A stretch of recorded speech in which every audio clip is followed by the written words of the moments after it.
ไอ้น้องหิวเข่าแหม หิวข้าวบ่ โอ้ เด้อาหารน่ะ ใจล่ะข้าวเหนียวบ้านเฮาใด เด้ค่อยห่อข้าวมาน้ำนี่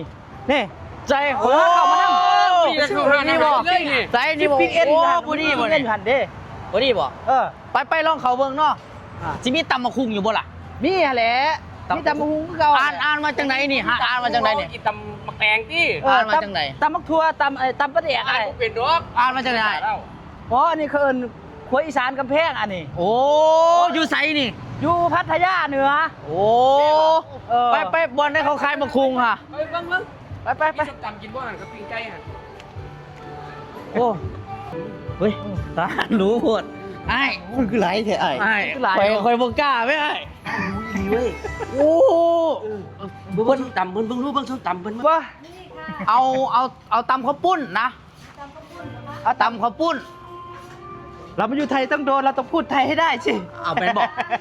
คอยบงหูเนาะอยากกินตำข้าวปุ้นนะ